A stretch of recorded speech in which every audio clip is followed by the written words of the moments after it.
Jimmy Carter, the Georgia peanut farmer who became the 39th president of the United States during a time of gas shortages, Cold War drama and the Iran hostage crisis, died Sunday.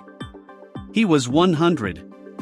Carter, the longest-living president in U.S. history, passed away in Plains, Georgia, the town where he was born, after spending nearly 2 years in hospice care. He survived Rosalind, his wife of 77 years, by a little over a year.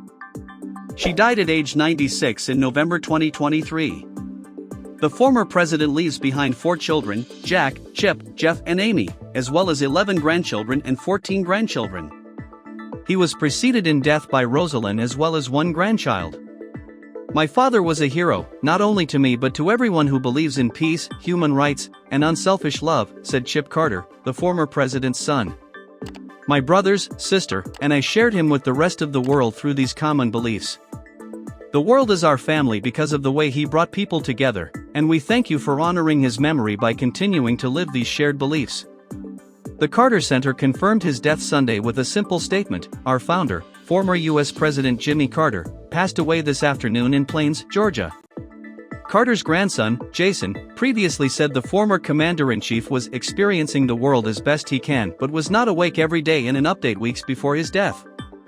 Still, he said they were able to talk and watch an Atlanta Braves game recently. I told him, I said, Papa, when people ask me how you're doing I say, honestly I don't know, Jason, 48, recalled to Southern Living. And he kind of smiled and he said, I don't know, myself. It was pretty sweet, Jason added. Carter was sworn in on January 20, 1977, after defeating Republican Gerald Ford, whose campaign was burdened by the political baggage he carried from his decision to pardon disgraced President Richard Nixon following the Watergate scandal. He served only 1 tumultuous 4-year term before being swept aside by Ronald Reagan, but in that time he racked up triumphs such as the historic Camp David peace accords, in which Israel and Egypt officially recognized each other's governments. Human rights is the soul of our foreign policy, because human rights is the very soul of our sense of nationhood, he once said. But there were also fiascos, primarily the hostage crisis and a lame economy plagued by low growth and soaring interest rates. Few people ever have such fantastic luck and such rotten luck in the span of just a few years. Carter came out of nowhere and satisfied the public's desire for an outsider who couldn't find his way around Washington without a map, said Larry Sabato, head of the University of Virginia's Center for Politics. Until Donald Trump, Carter's was probably the most astonishing victory in any presidential election of modern times. James Earl Carter Jr. was born in Plains on October 1, 1924, the son of a grocer and a registered nurse. He was a studious boy who avoided trouble and began working at his father's store at the age of 10. His favorite childhood pastime was sitting with his father in the evenings, listening to baseball games and political programs on the battery-operated radio, according to Biography.com. Carter, a devout born-again Christian, entered the U.S. Naval Academy in 1943. His studies were accelerated because of World War II, and he graduated in 1946, the same year he would marry the former Rosalind Smith, with whom he would have 4 kids, Jack, James III, Donnell, and Amy. Carter was assigned to work on submarines, and in the early years of their marriage, the Carters moved frequently. In 1952, he was ordered to work with Admiral Hyman Rickover on the U.S. nuclear submarine program in Schenectady, New York. Rickover's powerful intellect and work ethic deeply impressed the young officer, who was honorably discharged from the Navy in 1953. I think, second to my own father, Rickover had more effect on my life than any other man, Carter said later in life. After the death of his father in July 1953, Carter returned to the family homestead in Plains to help his ailing mother, Bessie, by taking over the family farm. He ran for the Georgia Senate in 1962, winning despite his relatively liberal views on civil rights for the deeply conservative and segregationist Peach State.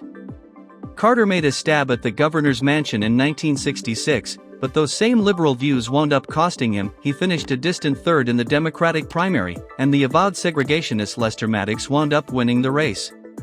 But Georgia governors were limited to a single, 4-year term in those days, and Carter retooled his liberal message, opposing forced busing and limiting appearances with black leaders, to better position himself with the electorate. It worked, with Carter overcoming a Democratic primary field in 1970 that included former Governor Carl Sanders and easily defeating Republican Hal Suit. As governor, Carter streamlined the state's bureaucracy and was considered a centrist reformer. After leaving office, his ambitions went national, and he decided to run for the Democratic presidential nomination in 1976, 4 years after uber-liberal George McGovern lost every state but Massachusetts to Nixon. I'll never tell a lie. I'll never make a misleading statement. I'll never betray the confidence that any of you had in me. And I'll never avoid a controversial issue, he vowed. But Carter's presidency was marred by events both within and out of his control. In 1979, a pair of international crises erupted: the Russian invasion of Afghanistan, which led Carter to cancel U.S. participation in the 1980 Moscow Summer Olympics, and the storming of the U.S. Embassy in Tehran, following which 52 Americans were held captive for 444 days. A failed rescue effort by the U.S. military in April 1980 led to the deaths of 8 American service members, and crippled Carter's credibility on national security ahead of that year's presidential election. Carter was also buffeted by economic forces, as the OPEC-induced fuel crisis of the early 1970s helped lead to paralyzing stagflation, a brutal cocktail of persistently high inflation combined with high unemployment and stagnant demand. On July 15, 1979, Carter gave a televised speech in which he said the nation was going through a crisis of confidence, threatening to destroy the social and the political fabric of America. The so-called malaise speech, though Carter never used the word, was followed days later by the dismissal of 6 cabinet members, including the Attorney General, Treasury Secretary, and Energy Secretary. What was meant as a bold renewal of the Carter White House instead came off as an administration falling apart, led by a blame-ducking president. Carter's image wasn't helped by a few comical incidents, such as when the devout Baptist gave an interview to Playboy magazine just before the 1976 election in which he overshared by saying that at times I've committed adultery in my heart. There was also the time Carter told reporters he'd had to fight off a swamp rabbit while fishing in a canoe near his Georgia home, leading to jokes that he'd been attacked by a killer rabbit. The inexperience and lack of friendships in D.C. caught up with Carter, Sabato said. He made loads of enemies and had few passionate allies. Among the enemies was Ted Kennedy, who helped bring an end to the Carter presidency in 1980. Carter would win the Democratic nomination, but the bruising battle with the Massachusetts senator left the incumbent vulnerable to Reagan, the charismatic former California governor and Hollywood actor, who framed the election in stark terms when he asked Americans during his only debate with Carter, "Are you better off than you were 4 years ago?" The Republican would hand Carter one of the most crushing election losses ever, winning 44 of the 50 states, while the Democrat took the other 6 plus the District of Columbia. After leaving the White House, Carter turned his attention to humanitarian and charitable endeavors, notably his decades-long commitment to the Habitat for Humanity program, which developed housing for the poor, and the Carter Presidential Center to promote human rights. Carter was awarded the Nobel Peace Prize in 2002 for his decades of untiring effort to find peaceful solutions to international conflicts, to advance democracy and human rights, and to promote economic and social development. Just about everybody agrees Carter's post-presidency was the most productive in history. As one Carter opponent once told me, what he is doing now, after the White House, almost makes enduring his years as president worth it, Sabato said. Carter also indulged his lifelong love of baseball post-presidency, frequently attending Atlanta Braves games alongside Rosalind. He threw out the ceremonial first pitch before Game 6 of the 1995 World Series when the Braves won their first championship since moving to Georgia from Milwaukee in 1966. In August 2015, Carter underwent surgery to remove a mass from his liver and later disclosed that he had cancer. Later that month, he held a news conference in which he said doctors had found melanoma, for very small spots, on his brain. "I'm perfectly at ease with whatever comes," he said, adding that he has led a wonderful life. Later, Carter officially announced that an examination had revealed no trace of the 4 brain lesions. Heading back to work, Carter finished his 32nd and last book, Faith, A Journey for All, emphasizing the importance of spirituality in his life and on American history.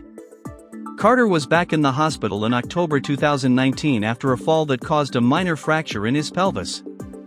Another fall that same year required 14 stitches. The former president marked his 98th birthday on October 1, 2022, by attending a parade thrown in his honor in his hometown of Plains, where he and his wife had lived in the same house since 1961. He's still 100% with it, even though daily life things are a lot harder now, his grandson Jason told the Associated Press at the time. But one thing I guarantee, he will watch all the Braves games this weekend. The following February, the Carter Center announced that the former president had decided to receive hospice care at home rather than receive additional medical intervention following a series of short hospital stays. "I saw both of my grandparents yesterday," Jason tweeted at the time. "They are at peace and, as always, their home is full of love." Rosalind joined her husband in hospice care that November, passing away 2 days after her condition was made public. "Rosalind was my equal partner in everything I ever accomplished," Jimmy Carter said in a statement. "She gave me wise guidance and encouragement when I needed it.